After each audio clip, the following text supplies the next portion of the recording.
के सांसद ने की आत्महत्या। मंडी से सांसद थे रामस्वरूप शर्मा, जिन्होंने आत्महत्या की है। दिल्ली स्थित सरकारी आवास में मिला शव। बीजेपी ने रद्द की संसदीय दल की बैठक। दिल्ली से बड़ी खबर आपको बता रहे हैं, जहां पर हिमाचल प्रदेश के सांसद ने अपने दिल्ली स्थित आवास पर आत्महत्या की है। मंडी से सांसद थे रामस्वरूप शर्मा, जिनका शव उनके घर में ही बरामद किया गया है। हिमाचल प्रदेश के सांसद ने आत्महत्या की और इसी खबर पर ज्यादा जानकारी देने के लिए दिल्ली से हमारे ब्यूरो चीफ अमित दुबे हमारे साथ जुड़ चुके हैं। जी अमित जी, आपसे जानना चाहेंगे कि ये जो दिल्ली में हिमाचल प्रदेश के सांसद रामस्वरूप शर्मा ने आत्महत्या की है, इस मामले में पूरी जानकारी क्या है आपके पास? देखिए, सुबह दिल्ली पुलिस को खबर लगती है कि किस तरह से एक सांसद जो है उनका शव जो है वो संदिग्ध अवस्था में है, और ऐसे में दिल्ली पुलिस पहुंचती है इसी लोकेशन पे। अगर हम बात करें, ये गोमती अपार्टमेंट है जहाँ पे सांसद जो है सांसदों के आवास आवंटित किए गए। हमारे पीछे देखा जा सकता है कि यहाँ पे किस तरह इसी बिल्डिंग के सेकंड फ्लोर यानी 204 नंबर में जो है वो रामस्वरूप शर्मा का आवास था, और जो उनका रूम था वो लॉक था। और ऐसे में पुलिस कुछ भी नहीं बता रही है।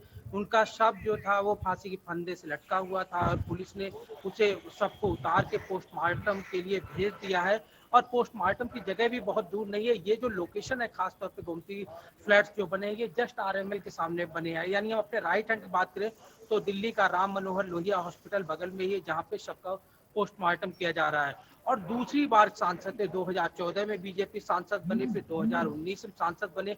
किस वजह से, हालांकि कोई सुसाइड नोट भी यहाँ पे बरामद नहीं हुआ। क्या रामस्वरूप शर्मा ने सुसाइड किया है या कुछ और है, पुलिस अभी फिलहाल मामले की जांच कर रही है। पुलिस कुछ भी नहीं बता पा रही है। लेकिन जहां तक पार्लियामेंट की बात करें, आज बीजेपी सांसदों को व्हिप जारी किया गया था, सभी सांसदों को बुलाया गया था।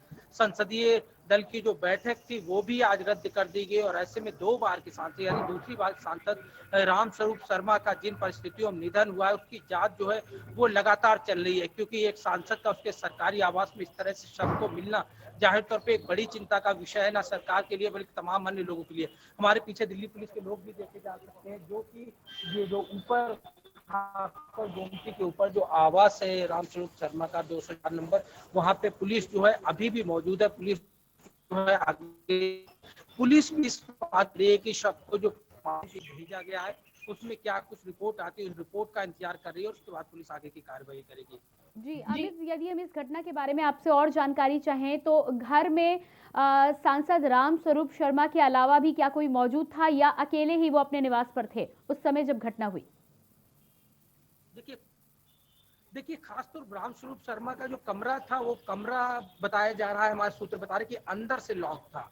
यानी बाहर से कोई लॉकिंग नहीं थी, अंदर से कमरा लॉक था, और वहीं पे जो फांसी का फंदा बनाया गया था और उसे गले में डाल रखा था, शव उसमें लटका हुआ मिला।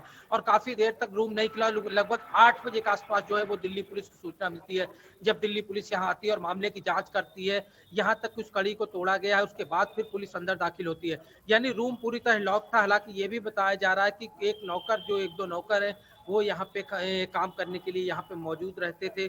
और रिसेंटली क्योंकि पार्लियामेंट का सत्र चल रहा है, और इसी पार्लियामेंट सत्र की वजह से तमाम सांसद जो है वो दिल्ली में मौजूद है, और इसी कड़ी में रामस्वरूप शर्मा भी दिल्ली में मौजूद थे। और जिस जगह पे मैं खड़ा हूँ, जिसकी मैं लगातार बात कर रहा हूँ, कि ये गोमती अपार्टमेंट है जहाँ पे सांसदों का आवास है, और इसी में हमारे पीछे जो लोग हैं, खासतौर पर यही सेकंड फ्लोर जो गोमती लिखा है, सेकंड फ्लोर है, जहाँ पे बाकायदा तमाम लोग जो है अब भी मौजूद है। खासतौर पर चाहे वो दिल्ली पुलिस की बात करें, मीडिया कर्मियों की बात करें, लगातार इससे लेकर चिंतन मंथन हो रहा है। लेकिन घटना के कारणों का कोई स्पष्टीकरण नहीं मिला है, क्योंकि अगर सुसाइड किया है तो क्या सुसाइड नोट कोई बरामद हुआ है, पुलिस इस पे भी कुछ भी नहीं कह रही है। हालांकि अभी तक हमारे जो सूत्र है वो बता रहे हैं कि कोई भी सुसाइड नोट यहाँ पे बरामद नहीं हुआ। तो जाहिर तौर पे मामले की गुत्थी और ज्यादा उलझती है, क्योंकि सुसाइड नोट बरामद नहीं हुआ, रूम के अंदर की कड़ी जो है वो पूरी तरह से बंद है, और उसके बाद जो रामस्वरूप शर्मा का शव है वो फांसी के फंदे से लटका हुआ मिलता है। तो कई सारी चीजें हैं जिन्हें पुलिस लगातार जोड़ने की कोशिश करे, क्योंकि सुबह 8 बजे के आसपास घटना बताई जा रही है। रिसेंटली कितने बजे फांसी का फंदा जो है रामस्वरूप शर्मा ने अपने गले में डाला, ये भी पोस्टमार्टम रिपोर्ट के आते ही चीजें क्लियर होंगी। लेकिन जो इन्वेस्टिगेशन की बात है, इन्वेस्टिगेशन लगातार चल रही है। हिमाचल सरकार के तमाम लोग, हिमाचल में भी बीजेपी की सरकार है, यहाँ दिल्ली में जो केंद्र सरकार है, तमाम जो नेता हैं खासतौर वो पूरे मामले पे नजर बनाए हुए, खुद गृह मंत्री जो है वो मामले को पूरी तरह संज्ञान ले रहे हैं और पोस्टमार्टम रिपोर्ट का इंतजार किया जा रहा है। हालांकि तमाम लोगों से पूछताछ भी की गई है, क्योंकि वीवीआईपी मामला इस वजह से पुलिस अभी कुछ भी बताने के मूड में नहीं नजर आती और पुलिस अधिकारी हर एक जब भी उनसे बात तो यही कह रहे हैं कि पोस्टमार्टम रिपोर्ट का वे लोग इंतजार कर रहे हैं और उसके बाद ही कुछ चीजें स्पष्ट कर पाएंगे। जी जी अमित, इसके अलावा इनके परिवार के बारे में भी आपसे जानकारी चाहेंगे। यहाँ पे परिवार में कौन कौन है और क्या उनमें से किसी को सूचना दी गई है, कोई दिल्ली पहुंचा है अभी तक? देखिए, सब हर एक को सूचना दे दी गई है, खासतौर पे चाहे मंडी उनकी लोकसभा की बात करें, उनके संसदीय क्षेत्र की बात करें, हिमाचल के उनके परिवारजनों की बात करें, हर एक को सूचना दे दी गई और तमाम लोग जो है वो यहाँ पे पहुंच चुके हैं और जो दूर दराज के लोग नहीं पहुंचे वो भी अब से कुछ देर में यहाँ पे पहुंच जाएंगे।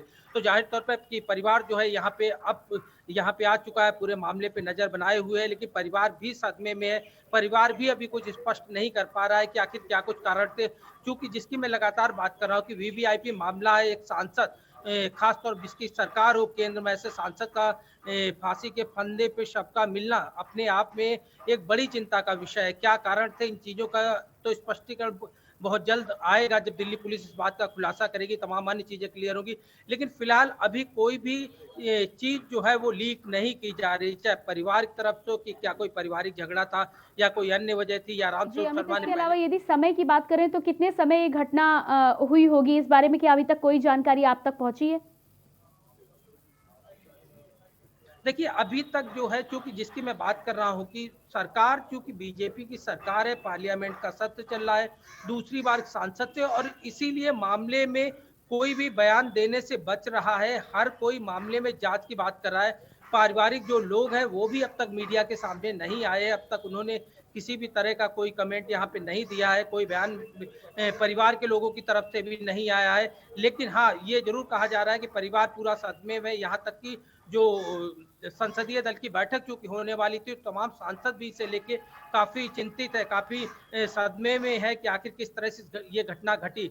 लेकिन चूंकि मामला जांच का विषय और इसीलिए इंतजार किया जा रहा है पोस्टमार्टम, लगभग से कुछ देर में ही उम्मीद है पोस्टमार्टम की रिपोर्ट आ जाएगी। आरएमएल के डॉक्टर जो है इसका स्पष्टीकरण देंगे कि आखिर क्या कुछ है और पुलिस भी लगातार इन्वेस्टिगेशन कर रही है। जहां तक कि जो 204 नंबर है जो ऊपर जिसके मैं बात कर रहा हूँ, उसे भी पुलिस ने अपनी कस्टडी में ले रखा है, वहां भी किसी को आने जाने की परमिशन नहीं है, क्योंकि जब तक जांच पूरी नहीं हो जाती तब तक उस आवास के अंदर किसी को भी आने जाने की परमिशन नहीं दी गई है। जी जी, बिल्कुल अमित, इस जानकारी के लिए आपका बहुत-बहुत शुक्रिया। तो यहाँ पर कहीं न कहीं बीजेपी ने रद्द की है संसदीय बैठक और भारतीय जनता पार्टी के लिए ये एक दुखद खबर है। हिमाचल की राजनीति में 2 बार सांसद रहे रामस्वरूप शर्मा, ऐसे में बेहद ही अच्छे व्यक्तित्व के धनी थे और साथ ही साथ जनता को साथ में लेकर चलते थे, जनता के कार्य करने वाले सांसद थे। ऐसे में उनकी मौत के कारणों का अभी तक पता नहीं चल पाया है। आत्महत्या को लेकर कोई नोट भी बरामद नहीं हुआ है। फिलहाल पुलिस जांच में जुटी हुई और अभी तक किसी प्रकार की पुख्ता जानकारी नहीं मिल पा रही है। और आगे बढ़ेंगे, तमाम खबरें और हैं, लेकिन उससे पहले लेंगे एक छोटा सा ब्रेक।